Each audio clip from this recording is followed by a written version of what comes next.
Previously on I Am Frisk and Undertale Story.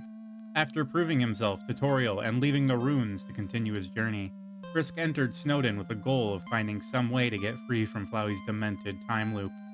In service of this plan, he made contact with the Skeleton Brothers Sans and Papyrus, where he agreed to engage in a series of puzzles to get in these enigmatic monsters' good books, and hopefully distract himself from what lay ahead. Aloha, author here with a quick aside. This is the 10th chapter of I Am Frisk and Undertale Story. If this is your first time here, there's a link to the full playlist in the description below.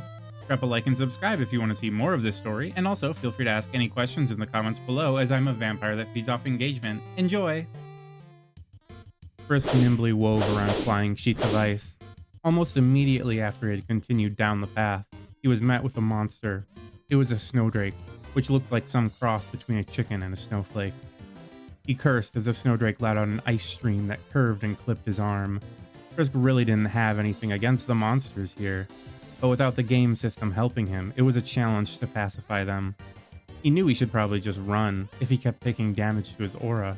Frisk wasn't sure if he would have enough to protect him from the weather. "Ice to meet you," Snowdrake called out before beginning another round of blasting Frisk with ice. And the Snowdrake just kept on saying awful ice-related puns. With his next move decided, Frisk finished dodging the attack and stood still. He could feel two separate pits of power deep in his soul. One felt like a blazing inferno, and while it was strong, it was difficult to control. It also had the problem that to harness the power, he would either have to get a lot better at handling it, or be fighting for a while to build up enough that it wouldn't matter. On the other hand, the second power source felt like a storm of energy, and while he did not have perfect control of it right now, it was powerful enough that he can do some small things.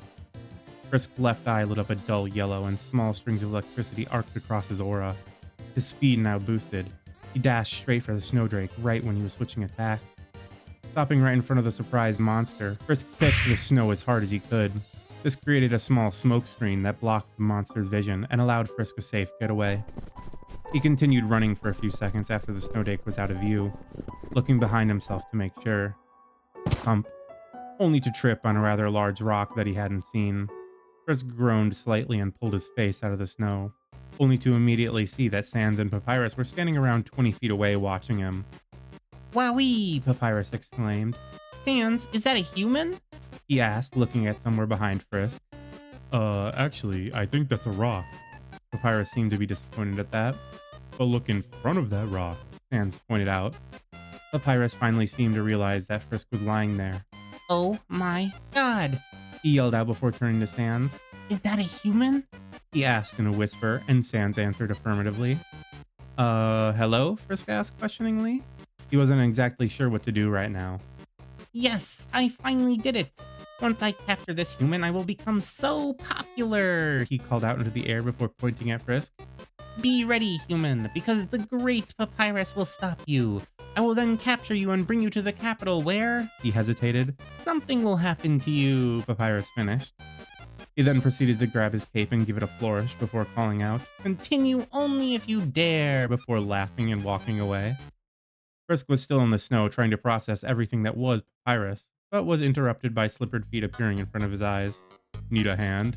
Sans asked.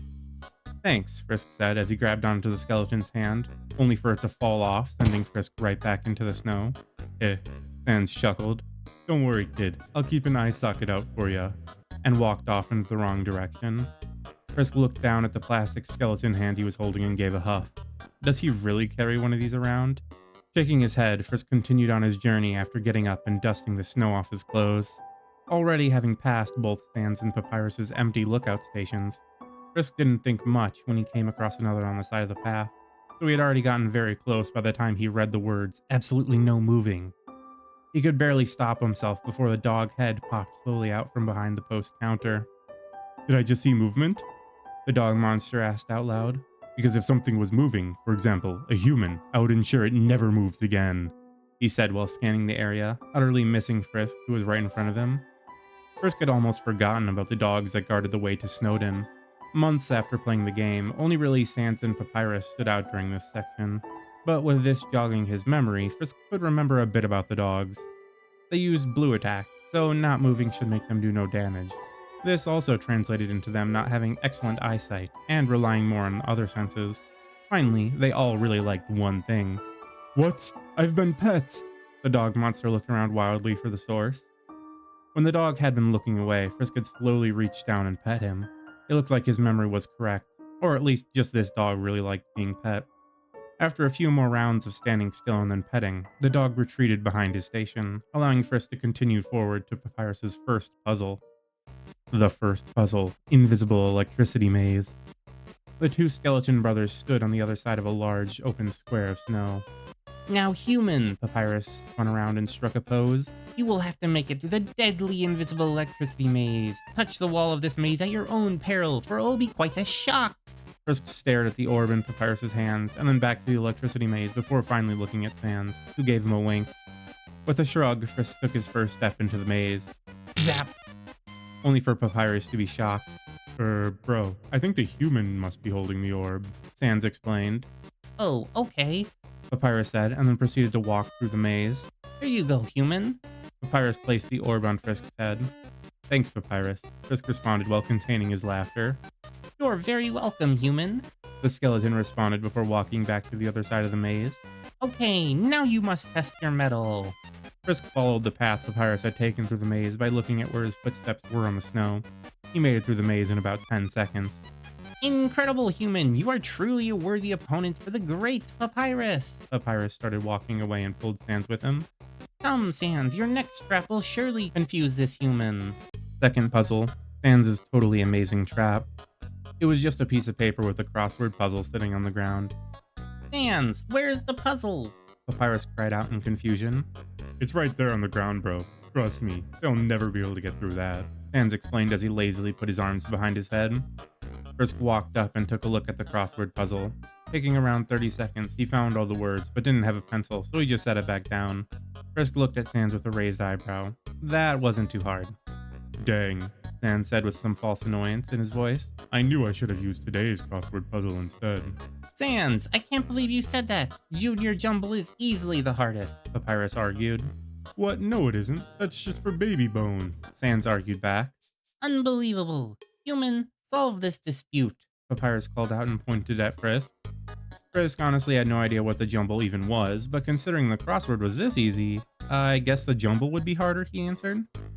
Haha, Papyrus laughed in triumph. It seems humans are also very intelligent. Now I must prepare for my next trap, He finished and walked away. They both watched Papyrus leave before Sans turned to Frisk. By the way, Junior Jumble is just a straightforward word scramble, but thanks for saying it anyway. Yesterday, my brother got stumped trying to solve the horoscope. Third puzzle, Spaghetti. The trap was just a plate of frozen spaghetti stuck to the ground with a note left by Papyrus explaining that this was to distract him so that Frisk wouldn't even realize he wasn't progressing. Shaking his head, Frisk continued forward. Intermission. After a reasonably easy spike trap where Frisk had to find a hidden switch, he was feeling very confident.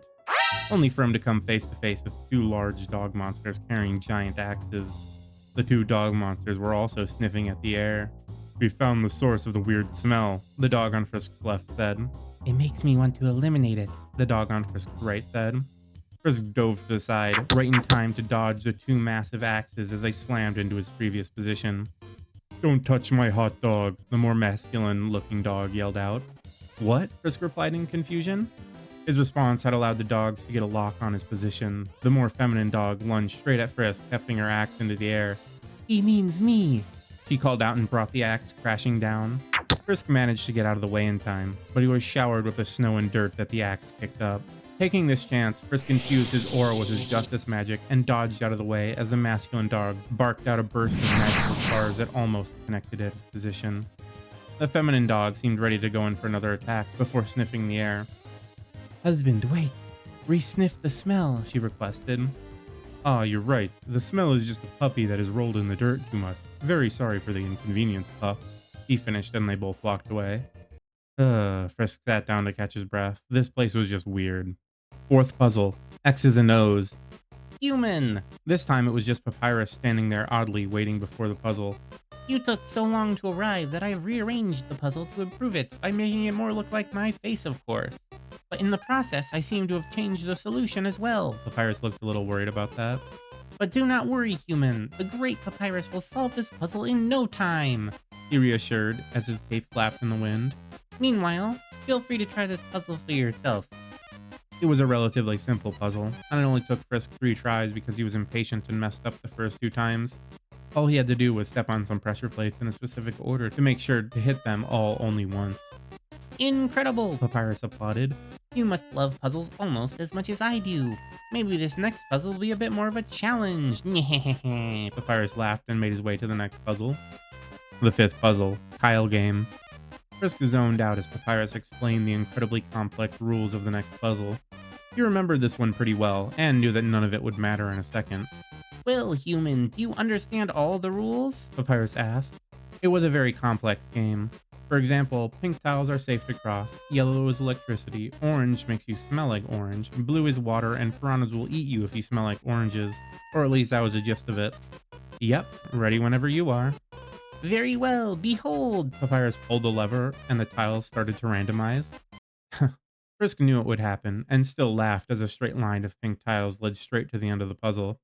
Papyrus stared in disbelief at the tiles before he quietly walked away. Thank you all so much for listening. I decided to try something a bit different with this video's intro, so let me know if you think it's an improvement. This chapter is the first of a 2-parter focusing mostly on Papyrus, so next chapter will be the climactic battle between 2 rivals. I know it's diverging from the timeline a bit, but I wanted the confrontation between Frisk and Paps to be before all of the town stuff in Snowdin. As this is a bit of an AU, I also might have changed some stuff with Papyrus's magic, just to make things flow a bit better. Read cooler. Everything else I wanted to say about that can wait till the next video. For now, I've got a rough schedule figured out, so Undertale videos should come out on Thursdays and Saturdays, with the exact amount per week depending on how long said chapters are. If you can't wait for more, the actual fic is up to chapter 22 with around 50k words and also linked in the description. Drop a like and subscribe if you enjoy the story and want to see more.